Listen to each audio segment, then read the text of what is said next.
गौड़ जनजाति सकेंद्रण छत्तीसगढ़ की जनजातियों में गौड़ सबसे बड़ी जनजाति है जो लगभग संपूर्ण छत्तीसगढ़ में पाई जाती है।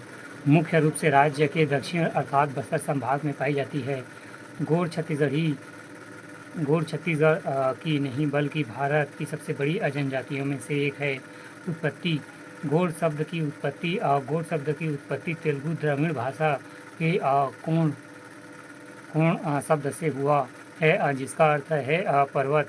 अंततः कोण पर्वत के निवासी कोण कहलाए। कोण स्वतः कोयतर कहते हैं जिसका अर्थ है पर्वतवासी।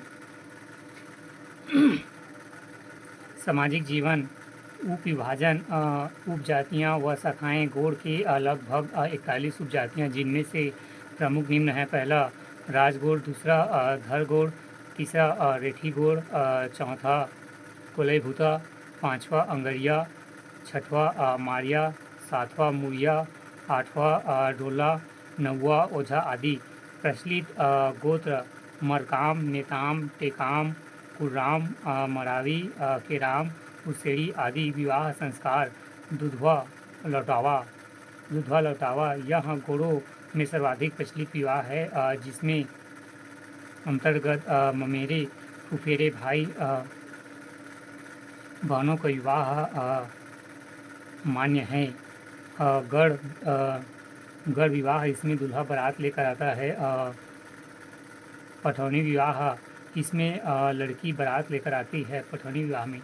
भगेली विवाह इसमें लड़का लड़की को भगा कर विवाह करता है। इसके अतिरिक्त गुरावट, घर जमाई सेवा विवाह, पैठुल, भूकू, घुसपैठ, चूड़ी पहनाना, पुनर्विवाह भी प्रचलित है।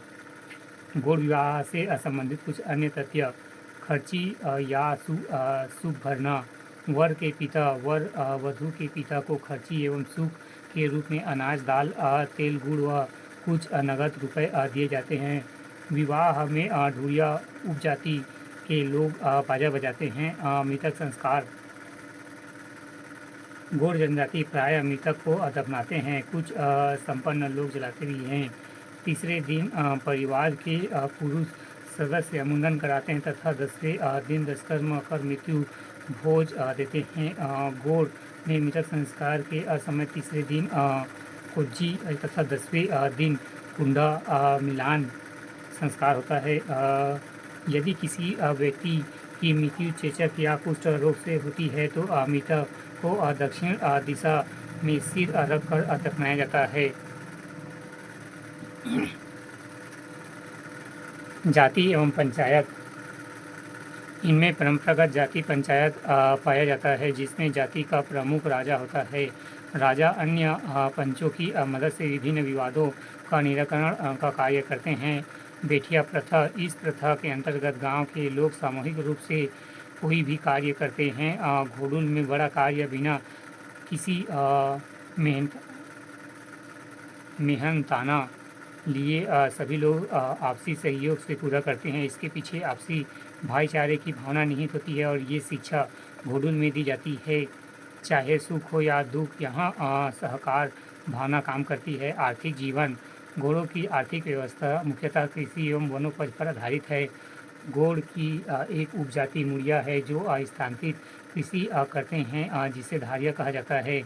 गौड़ की एक उपजाति दांडमी माड़िया व अबुझ माड़िया स्थानांतरित कृषि करते हैं जिसे पेद्दा कहा जाता है। गौड़ों के कई सामूहिक दायित्व है